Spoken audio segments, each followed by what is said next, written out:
Buenas a todos. Los circos son los grandes olvidados del actual visitante de Roma, atraídos por la grandeza del Coliseo. Sin embargo, Roma tuvo muchos y magníficos circos, algunos de los cuales son auténticas maravillas perdidas. En este vídeo vamos a mostrar su historia. Las carreras de caballos formaron parte de las atracciones en la antigua Grecia desde muy antiguo. De hecho, tenemos constancia de la primera carrera de caballos en el año 640 a.C. como parte de los Juegos Olímpicos. Según la tradición, Rómulo, el fundador de Roma en el año 753 a.C., instauró las primeras carreras de caballos, y fue durante una de ellas cuando se produjo el famoso rapto de las Sabinas. Aunque hay diversas teorías, parece que las carreras de caballos fueron incorporadas por Roma a través de los etruscos, quienes a su vez la habían tomado prestada de los griegos. La definitiva absorción de Etruria por Roma a lo largo del siglo III a.C., así como la conquista definitiva del mundo griego a lo largo del siglo II a.C., acabaron por incluir definitivamente las antiguas tradiciones helenísticas en Roma, entre ellas las carreras de caballos. Parece ser que esta costumbre acabó insertada en los juegos consualia ya en la época de la monarquía, pero fuertemente desarrollada durante la República. Los consualia eran una festividad romana en relación con la cosecha y recogida de grano, que se celebraba el 21 de agosto y el 15 de diciembre, y durante las mismas se llevaban a cabo carreras de caballo conmemorativas, consagrando definitivamente este espectáculo público. Durante el periodo republicano, hacia el 174 a.C., se terminó de configurar el espacio físico donde se celebraban, basándose en el hipódromo griego, aunque de dimensiones mucho mayores. La pista era de forma ovalada con el suelo de arena y se encontraba dividida en dos partes mediante un muro bajo y aislado coronado de obeliscos y otros ornamentos semejantes, denominado espina. Su disposición no era exactamente central sobre el eje longitudinal, sino que se desviaba ligeramente para facilitar la salida de la curva a los corredores. En el lado donde no había gradas se situaba la Porta Pompae, por la que entraban al recinto los aurigas y caballos. A los lados se encontraban los carceres, recintos en los que los jinetes y caballos esperaban la señal de inicio de las carreras, normalmente 12, distribuidos en 6 a cada lado. La salida se encontraba ligeramente inclinada para poder ajustar la distancia a recorrer por cada participante. Por otra parte, la carrera se disputaba en el sentido inverso a las agujas del reloj. El organizador de los juegos, que tenía el honor de dar la salida, gozaba de un lugar reservado en la terraza sobre los carceres, en un lugar llamado Tribuna Editores. Los magistrados que controlaban la carrera, el comportamiento correcto de los aurigas y el orden de llegada, se les reservaba una tribuna en uno de los laterales de la pista, llamada Tribunal Iudicum. El graderío estaba dividido en un graderío inferior de caliza y mármol, donde se sentaba la élite social y los senadores, y las gradas superiores, que eran de madera y se accedía a través de vomitorios o entradas abiertas en las gradas. Este era el lugar para los plebeyos, soldados, hombres y mujeres libres. En una posición céntrica encontramos el llamado pulvinar, o tribuna presidencial, que era el palco reservado para la familia imperial e invitados. Finalmente, en el extremo sur, estaba la Porta Triumphalis, que servía como salida a los vencedores. La primera Roma, la fundada por Rómulo, denominada Roma Quadrata, se erigió en la colina Palatina, y con el rápido crecimiento es ya en el siglo IV a.C. cuando se rodea de su primera muralla, denominada murallas servianas en honor al rey Servio Tulio. Será justo al sur de la colina Palatina cuando se funde el primer circo, que será además con el tiempo el más grande.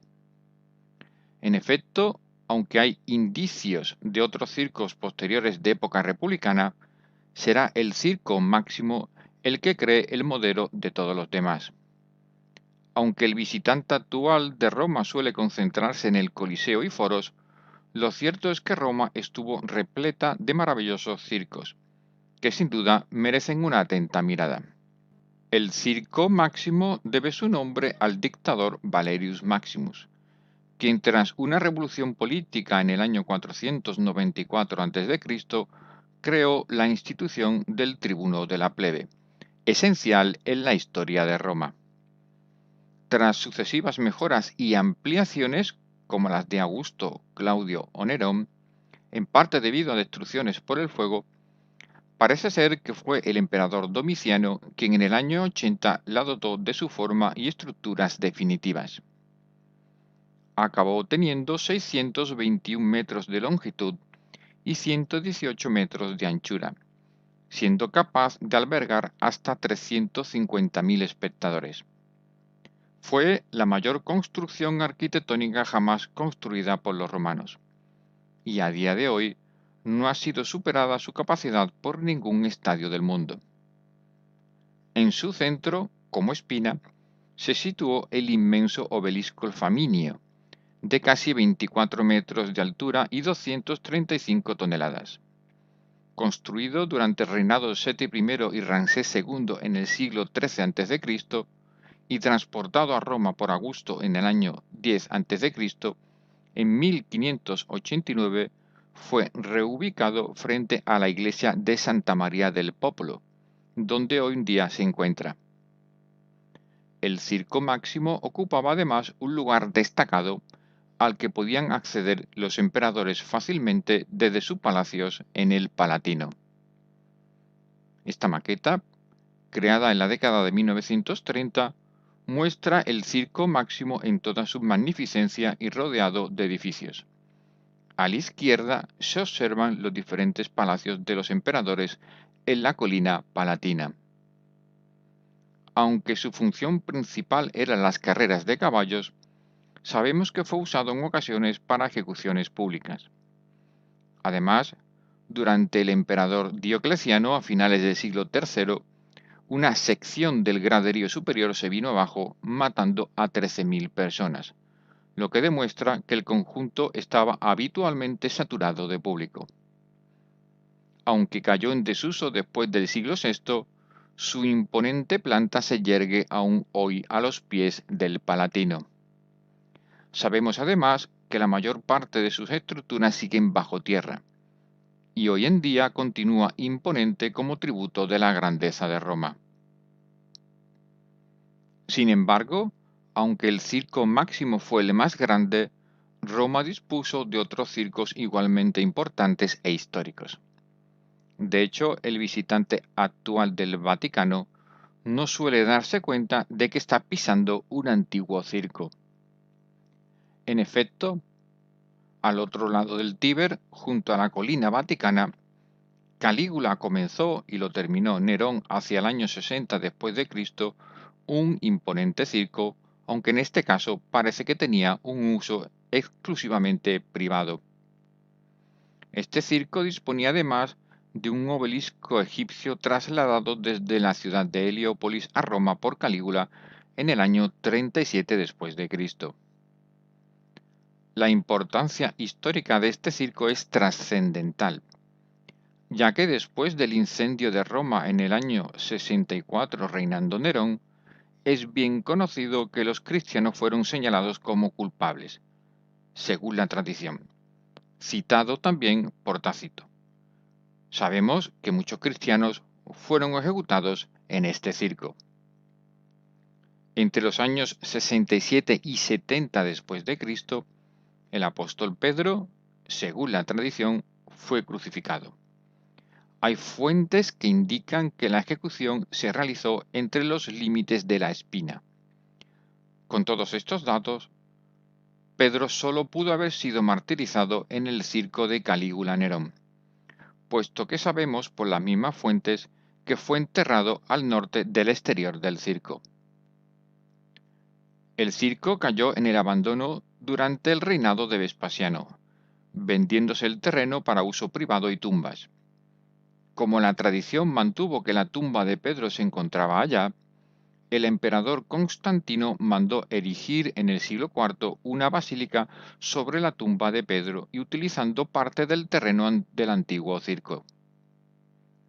La construcción de la Basílica de San Pedro del Vaticano entre los siglos XVI y XVII se hizo derrumbando la anterior de Constantino e integrando parcialmente en su planta al antiguo histórico circo. En esta imagen se puede observar la disposición del circo y la actual Basílica de San Pedro. Esta es otra interpretación en la que se observa la triple superposición del circo, la primitiva Basílica de Constantino y la actual de San Pedro. En este otro plano general de la Roma imperial se observa la disposición del Circo Máximo y el circo de Calígula Nerón al otro lado del río Tíber. Con el crecimiento de Roma y ante la necesidad de entretener al público, el emperador Adriano hizo construir en el siglo II un circo al otro lado del Tíber, cerca del antiguo circo de Calígula Nerón. Un grabado del siglo XVI lo representa muy cerca del mausoleo del propio Adriano. El historiador romano Procopio lo menciona, y sabemos que excavaciones del siglo XVI encontraron sus restos, tapados definitivamente durante el siglo XVIII. Justo a su lado se encontraba también el circo de Domicia, esposa de Domiciano y muerta en época de Adriano. Ambos circos tenían una longitud de unos 300 metros, aunque pronto entraron en desuso y desaparecieron sin dejar rastro, más allá de las menciones literarias. En este plano podemos ver su disposición, muy cerca del antiguo circo de Calígula y Nerón. El circo Flaminio, situado en la vertiente meridional del Campo de Marte, es uno de los mejor conocidos por las fuentes, pero de difícil ubicación hasta mediados del siglo XX. Fundado al parecer en el siglo III a.C., fue el segundo circo tras el Circo Máximo y el único que tras una remodelación tuvo planta rectangular y utilizado no solo como lugar de carreras, sino también para la celebración de triunfos. En esta maqueta se puede observar a la izquierda del Teatro de Marcelo y justo enfrente de la isla Tiberina. En uso hasta el siglo IV, luego fue abandonado. En esta maqueta podemos ver su trazada original, de casi 300 metros de largo, antes de que la construcción del Teatro de Marcelo, entre el año 44 y el año 11 a.C., convirtiera su fachada sur en rectangular. En este plano podemos ver la conexión entre el circo y el teatro.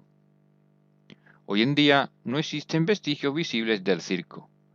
Curiosamente, el barrio en donde se ubicaba se convirtió desde el siglo XVI en el barrio judío de Roma. En este plano general, en rojo, se puede observar la antigua ubicación del circo Flaminio. Muy alejado del centro de Roma, en su parte más oriental, el emperador Caracalla, que reinó del año 198 al 217, hizo construir un circo. Este nuevo circo fue situado muy cerca del anfiteatro castrense y del complejo residencial imperial iniciado por el emperador Septimio Severo. El circo Varianus, como así se le llamó, fue en el momento de su construcción más grande incluso que el Circo Máximo, con 630 metros de longitud, aunque con Heliogábalo, sucesor de Caracalla, se redujo su longitud hasta los 565 metros al construirse una puerta en su fachada occidental. Citado profusamente por las fuentes de la historia augusta, quedaba paralelo a la vía Lavicana y al lado de la puerta Praenestina. Su nombre, Circo Variano, deriva del nombre original del emperador Heliogábaro, Varius Avitus Vasianus, quien fue el que la dotó de su forma definitiva. Cuando el emperador Aureliano construyó las murallas que llevan su nombre, entre el año 271 y 275 para proteger Roma con un perímetro aún mayor ante el latente peligro de los bárbaros, en la imagen en rojo, el circo variano quedó fuera y pegado a la muralla. En esta imagen, a la derecha en rojo, podemos ver la curiosa integración del circo en el perímetro de la muralla. Su uso parece que decayó ostensiblemente a partir del siglo IV, abandonándose poco después. Redescubierto en el siglo XVI, su planta fue ocupada por diversas calles y edificios, muchos de los cuales databan de la época de Constantino. Su obelisco, que formaba la espina del circo variano y que originalmente lo trajo Adriano en el siglo II para alabar a su favorito Antínoo, fue descubierto en 1570 y hoy en día se encuentra en los jardines del Pincio, en Roma, desde el año 1822. De aquel imponente circo, solo se conservan, sin embargo, hoy en día restos de su fachada occidental que quedaban dentro de las antiguas murallas aurelianas. El emperador Magencio, encarnizado rival de Constantino por el trono, hizo construir entre el año 309 y 311 el último circo del imperio en Roma. El circo de Magencio, de 520 metros de longitud, aunque muy estrecho, de solo 92 metros, se situó al sureste de Roma sobre la vía Apia y muy al exterior de la muralla aureliana. Se situó además junto a la tumba de Caelia Metella, nuera de Marco Licinio Craso, el famoso triunviro del siglo I a.C., y justo delante de la tumba de Rómulo, hijo del propio Magencio, muerto prematuramente el año 309. El circo de Magencio podía albergar hasta 30.000 espectadores, y parece que fue profusamente utilizado por Magencio para ganarse la adhesión del pueblo de Roma en su lucha contra Constantino. A pesar de la derrota y muerte de Magencio ante Constantino el año 312, este espectacular circo siguió en uso al menos 2 siglos más. Su obelisco, que originalmente pertenecía al reinado de Domiciano, fue puesto en el circo por Magencio y actualmente se encuentra en el centro de la famosa Piazza Navona. Aunque el visitante actual de Roma no suele tenerlo en cuenta en sus excursiones debido a su lejanía del centro histórico, lo cierto es que es el circo mejor conservado no solo de Roma, sino del mundo romano. Al contrario que los demás casos con restos visibles hoy en día, el circo de Magencio conserva perfectamente visible su espina, así como la mayor parte del graderío y la puerta sur. Su planta no ha sufrido la más mínima modificación, en gran medida gracias precisamente a su ubicación alejada de la ciudad de Roma. Su extremo norte, donde se encontraban las cárceles, mantiene casi íntegras sus dos imponentes torres con su enladrillado original, una de las cuales conserva sus 3 cuerpos de altura prácticamente intactos. Finalmente, hemos visto que la Roma imperial dispuso de 7 circos, y que paradójicamente fueron el primero, el Circo Máximo, y el último, el Circo de Magencio, los que mejor se conservan. Como muestra de la importancia que daban a los espectáculos y la enormidad de sus estructuras y magnificencia, sin duda merecen una más atenta mirada por parte de todos.